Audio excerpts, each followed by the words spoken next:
welcome everyone, distinguished guests, alumni and friends.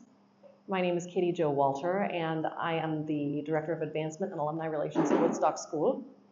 I welcome you to this special community gathering to commemorate the 155th birth anniversary of Mohandas K. Gandhi.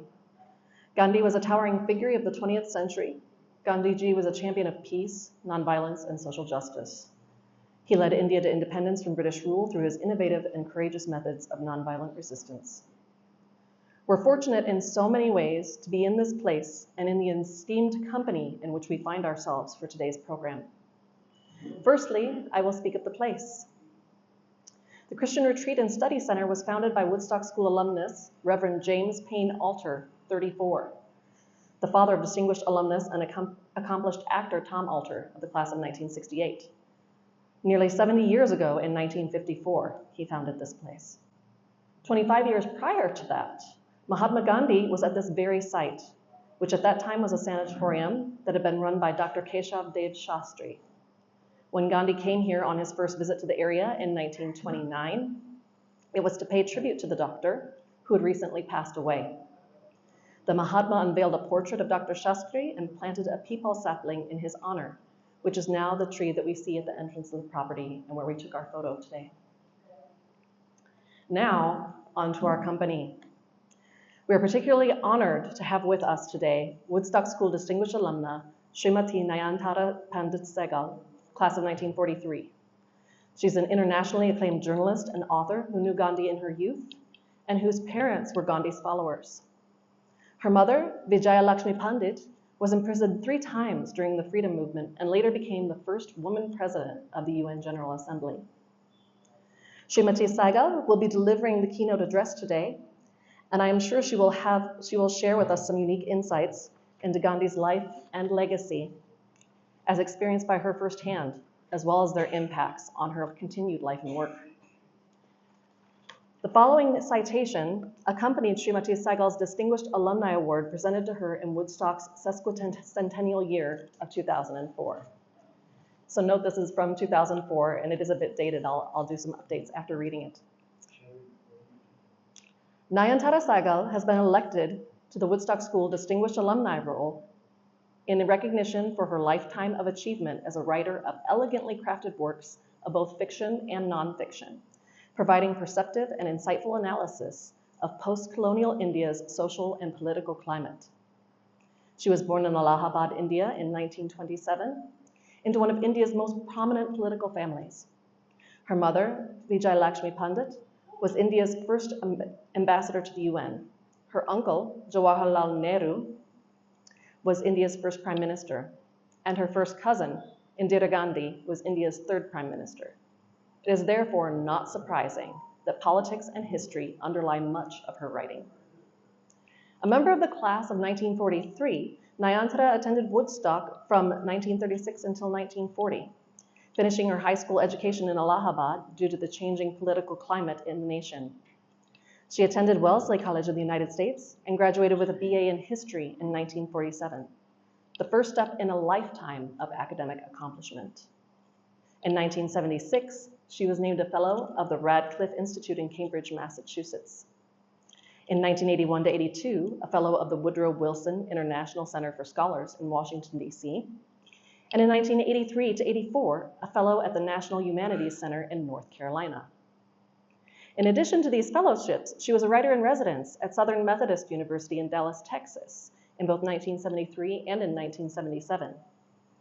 In recognition of her many academic and literary achievements, she was elected to the American Academy of Arts and Sciences as a foreign honorary fellow in 1990.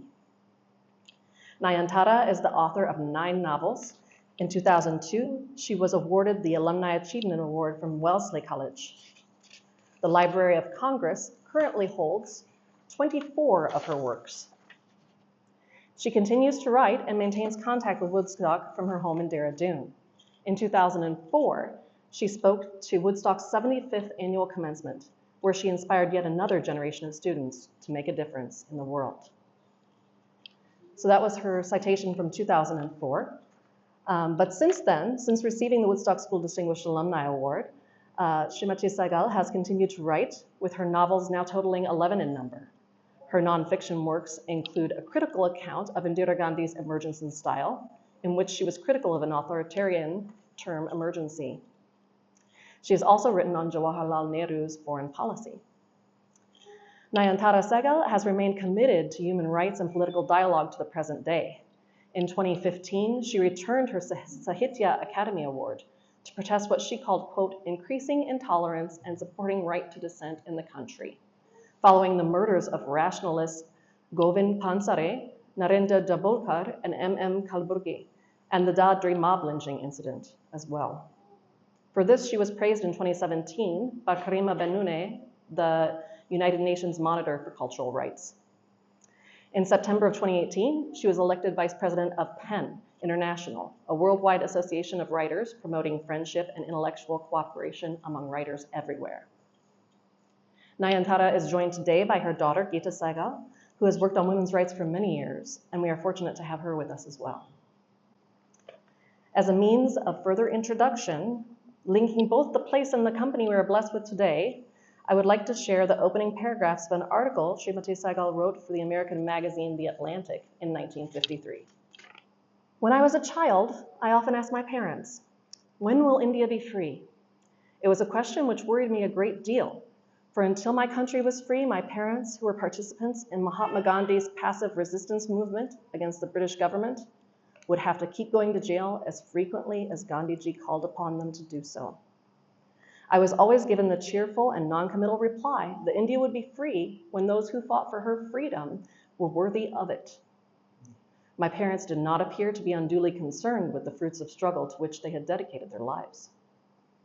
As I grew up, the belief became more firmly and naturally to me that while the independence of India was the ultimate goal, it was infinitely more important in the immediate present that the men and women who strove for it should conduct themselves honorably, courteously, and with dignity.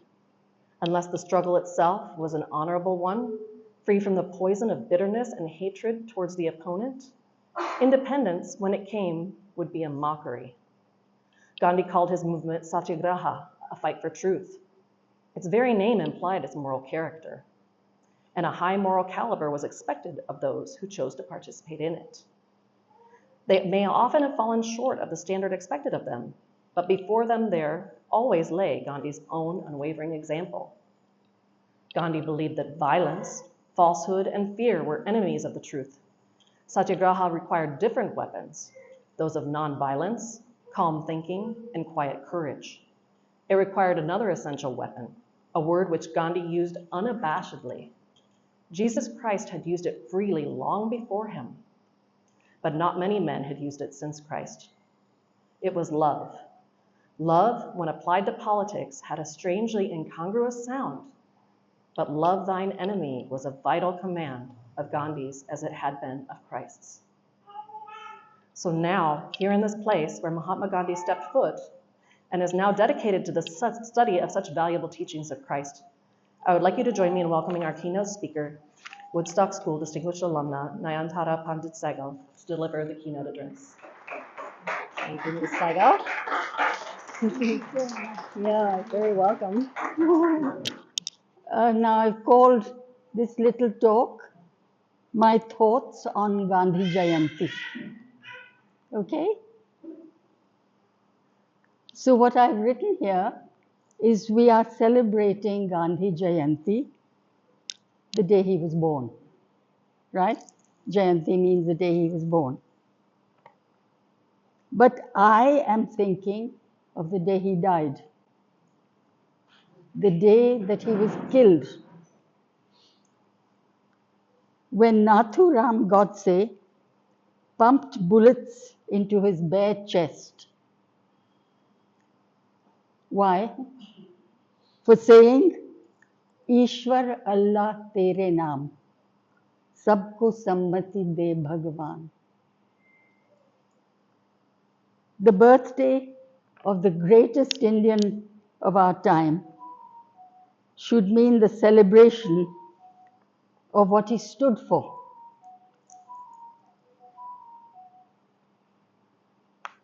Above all, he stood for nonviolence. He taught us to fight without killing. The method known as civil disobedience or Satyagraha. Satyagraha, of course, means fight for truth. Satyagraha is a moral principle only employable when the cause is just. Its essence is that truth, be it represented by the individual or the mass, can shake an empire. In a purely religious context, the message of Christ on the cross is somewhat the same. For how could the suffering and death of one man have millions, save millions, unless the truth that he stood for had the power to affect and influence beyond him? Bapu, that is Gandhiji, is what we all called him. Bapu said, if blood must be shed in this battle, let it be your own. Which is a somewhat unusual saying, is it not? Where is non-violence in India today? What are we celebrating? I only have questions. I have no answers. Maybe we should be asking ourselves how far we have gone from what Gandhi stood for and why. My own first encounter with him was when I was about 4 years old. At my home, which was called Anand Bhavan, in the town of Allahabad, my mother had put a little bouquet into my hand, a little posy, and she told me to give them to Bapu, which is what Gandhiji was called. No, I am not going to give them to him, I told her, because he's ugly. Gandhiji, who had heard this conversation, had a good laugh, and he said to my mother, I hope she will always be as truthful.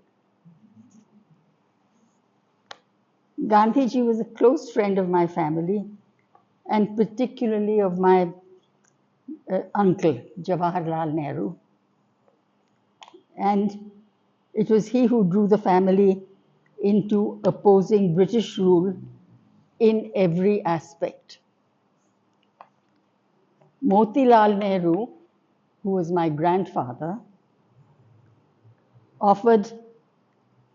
he earned very well as a practicing lawyer. And so he offered to Gandhi that he would give the proceeds of his very successful law practice to Gandhi to fund the movement. Gandhi said, it's you I want, not your money.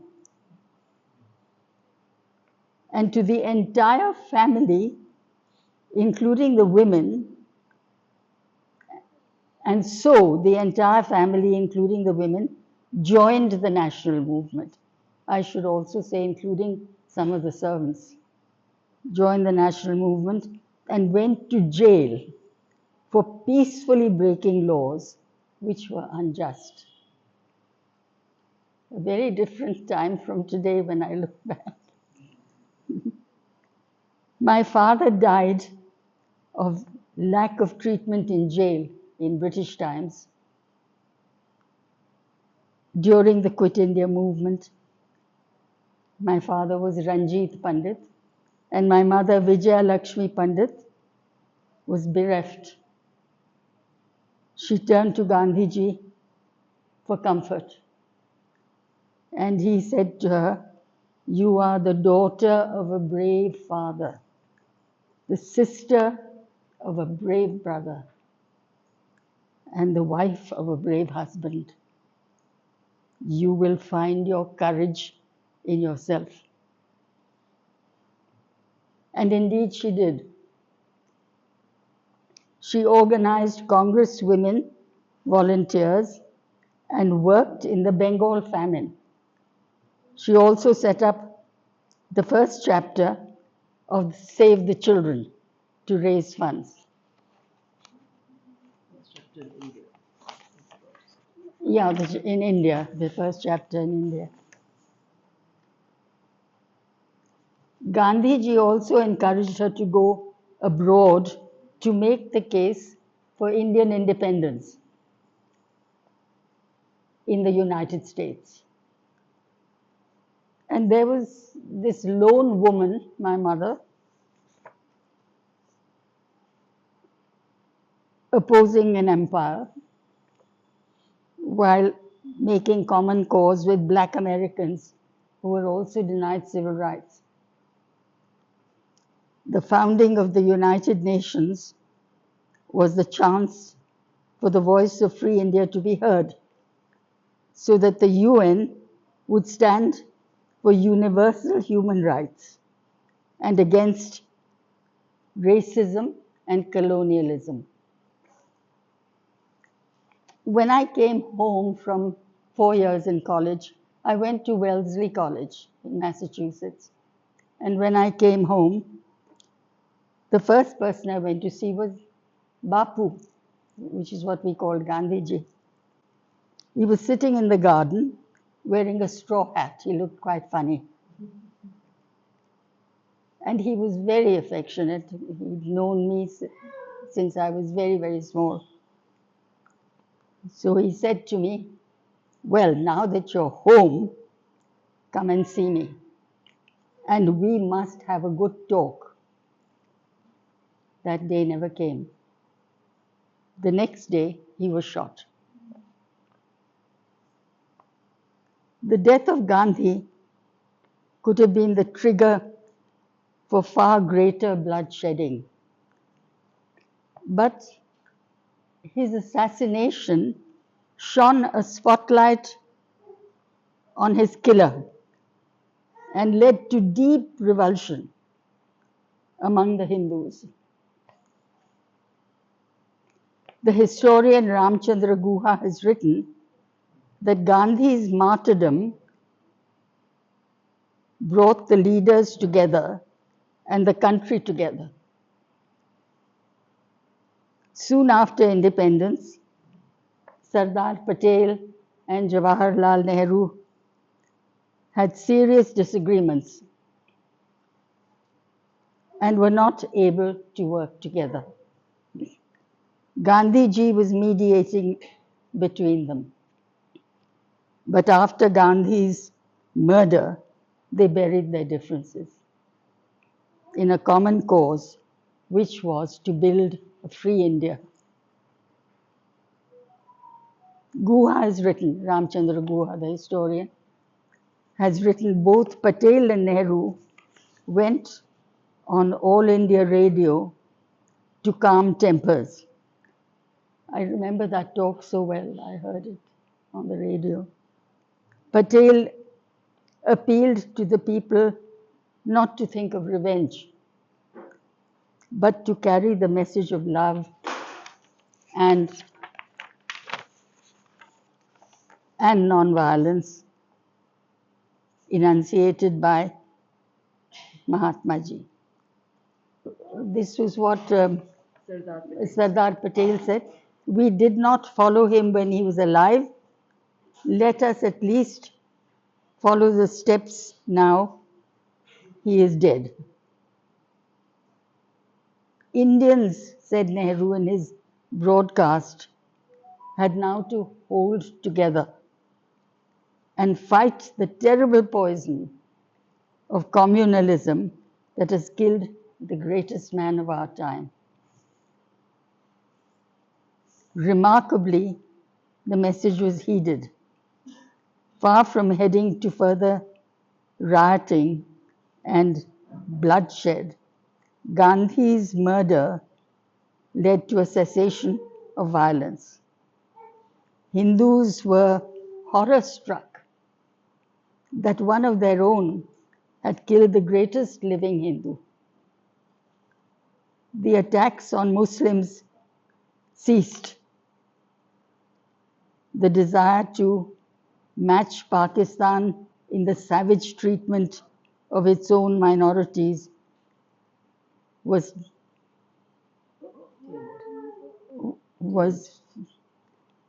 tamed. It would be a decade and more before India next witnessed a serious Hindu-Muslim riot. That was the end of the quote.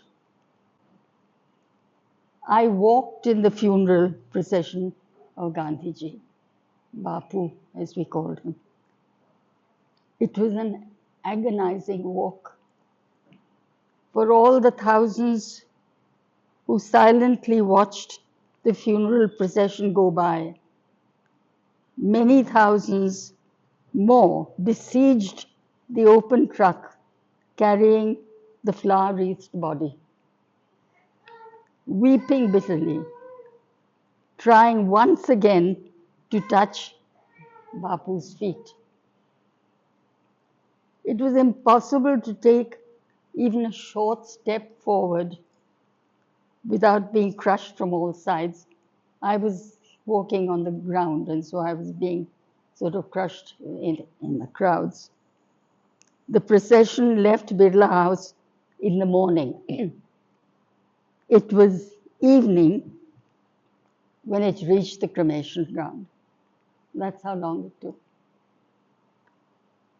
which was a distance about 3 miles. I'll never forget that experience.